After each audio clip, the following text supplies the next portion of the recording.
Hello guys, my name is Quinn and today I'll talk about how to play the SPGs. Now, as you might know, the artillery is possibly one of the most difficult classes in the game to play. On second thought, nah, I'll take that back. Anyways, the term SPG stands for self-propelled gun, or a super picky game, because that's what the SPG looks like in a game for most of the time, because it's long as fuck reload. Maybe I'll shoot this guy. Oh, he moved. Guess not then, time to find somebody else. Oh, that's a juicy looking heavy. Let me just... Oh, for Christ's sake. But I can understand that behavior. Nobody would like to wait for a minute just because he was a bit too trigger happy. However, we aren't here today to discuss about the typical artillery player behavior. Today we are here to teach you how to play them. Well, firstly, artillery is one of the most difficult classes in a game to play. No, really, the thing at the start was meant as a joke, but now, I mean it seriously, jokes aside. A lot of people tend to forget that the artillery is not just about shooting while jerking out on your own base. I understand why they think so, but no, it isn't always like that. Artillery is actually one of the hard classes to play if it comes to thinking. In fact, I would say that the art classes are far more dependent on your muscle memory than your thinking. With art, it isn't just about using basic mechanics of the game to your advantage, such as, I don't know, angling or aiming and I don't know what else. You have to constantly adjust your playstyle to the enemy players, find a dodge pattern, and while I understand that having somebody endlessly shooting at you while you are unable to even see them can be a bit frustrating, but seriously, it takes a lot more effort to hit an enemy with an actual brain than you think. It's kinda like a trash from League of Legends. You know, the champion is quite hard, but it's not hard because the champion is somehow mechanically difficult. It's difficult because the enemies know how to dodge, so you have to constantly adjust, not to a champion that you are playing, in this case a tank, but to the enemy, which is constantly changing, so it's pretty damn hard. You have to adjust yourself constantly to a different enemy, which makes it simply said hard. But now to the actual artillery guy. You see this part of the map? No, you don't. Trust me, you think you see it, but in fact it's not there. Your friends will always just disappear there at the start of the game and leave you alone guarding the base. Alone to win the game. But don't you worry, you will take your revenge. For now, just take a non-transparent duct tape. Best would be black, so we won't get sued for some political correctness, aka blackwashing, but psst.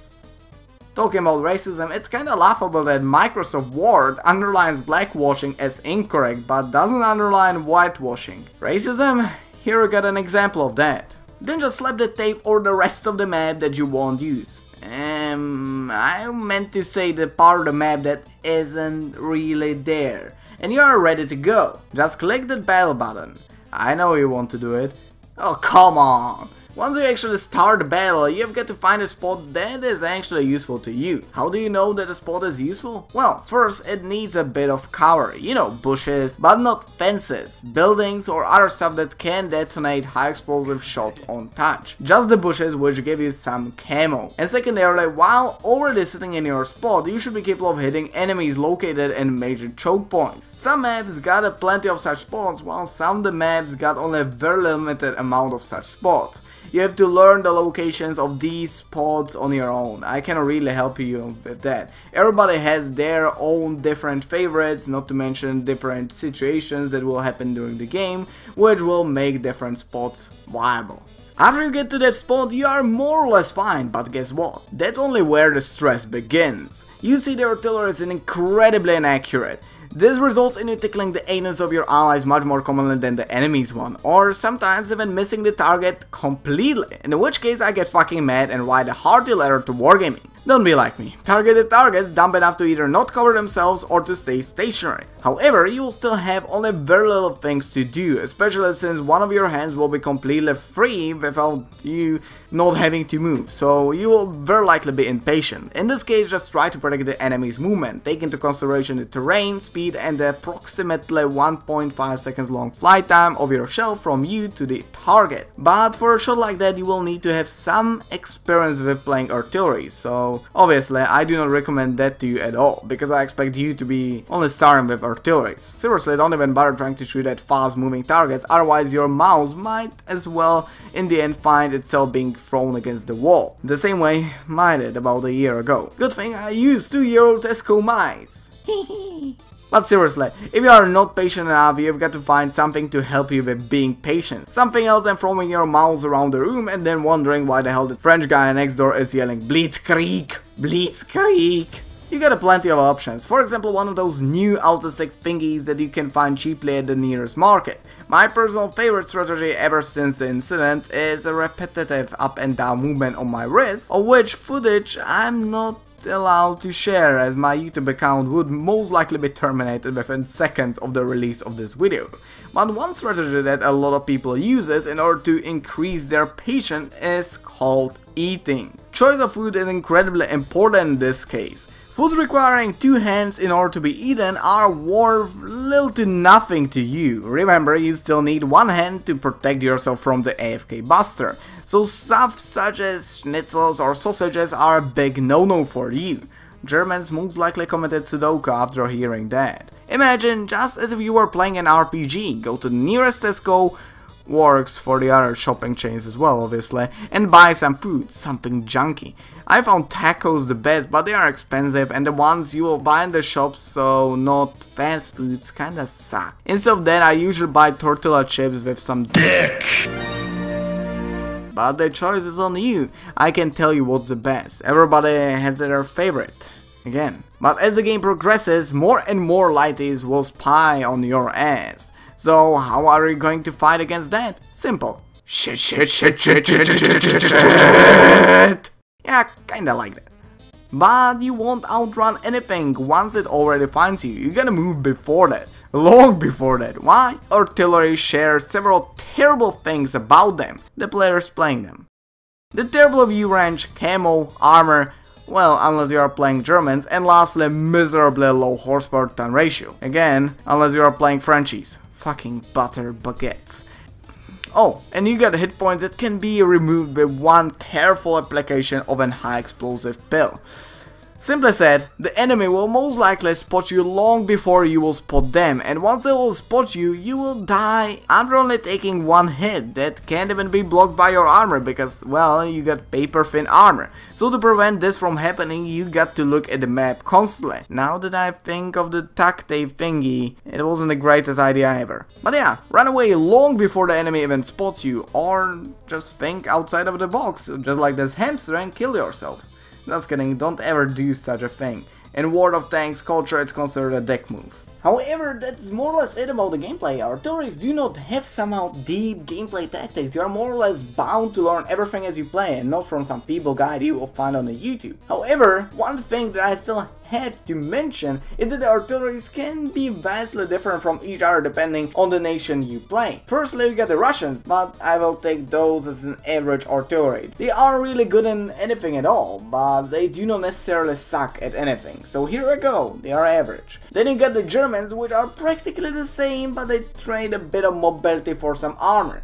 That will still end up being useless in the end. Next up are the Americans with their big ass guns. Guess they have to compensate for something. Then you got the Brits, and how the fuck did that even hit me? Then you got the Poles.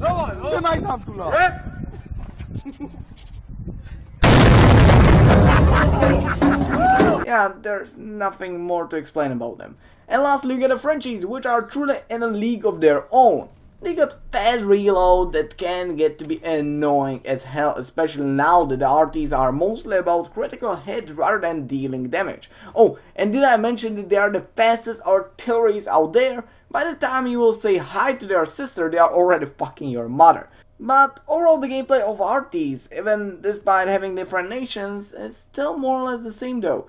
Oh boy, here comes the originality again. But seriously, you can't really change all that much about the RTs to, you know, differentiate between the countries better. But there are still a few tiny changes you can do in your playstyle, such as, I don't know, shooting heavily armored targets as American RT while shooting lightly armored targets as a French RT to maximize the damage, but that is again about only the personal preference. I've seen people doing the exact opposite, claiming that the American RT can nearly one-shot lightly armored targets while the French one can stun heavily armored targets for longer, making both of them more useful, more effective. So yeah, again, this is more about personal preference. Don't watch this guide, play them yourself. This is the best thing I can give you. Oh, and one thing that I forgot to mention about the artilleries is, well, it's kind of optional. You don't really need to do it. It will help you, definitely. It will help you by a lot if you will do it, but you don't really need to do it. And that is looking at the enemy base to spot random flashes that might appear there. Because when an artillery will shoot, well, not just artillery, any tank will shoot, while being unspotted, you will still see the shot coming from their gun barrel. You'll still be capable of seeing from where the shot is coming. You will still be capable of seeing their approximate location. And if you will try to blind fire that one spot, you may actually hit the enemy artillery, which, trust me, will be really helpful to your team. As well, while we are at this, after every single shot, if the enemy has an artillery, you should reposition because of a simple reason, and that is that the enemy artillery might be just looking at your base, watching where the shot might appear. So, if you will shoot and stay at one place, and you will be unlucky enough for the enemy artillery to be looking at that one exact spot, you're most likely gonna get blind fired, and you will most likely die. Or at least you will get stunned for a pretty long amount of time. But 99% of the time, you will just die.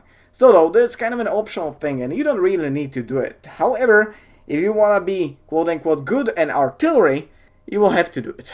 So yeah. Anyways, this is gonna be the end of this video. Hope you enjoyed. Seriously, I hope you enjoyed because this is the video that I spent probably the longest working on. Well, if you have enjoyed, you can give it a like. If you did not enjoy it, you can give it a dislike. You know how it goes. Subscribe, comment, whatever the hell you like. If you already gave it a dislike or something like this, please comment down below about what you dislike so I can change it in the future. Don't be like one of those idiots that will just dislike the video. Oh, fuck this shit, is absolutely terrible video. And then just in a comment section, he won't do anything. And as well, don't be one of those people that will in the comment section be straight away, you fucking suck at English. I'll definitely take you seriously if you will write something like this. Anyways, hope you enjoyed and I hope that I'll see you next time. Bye!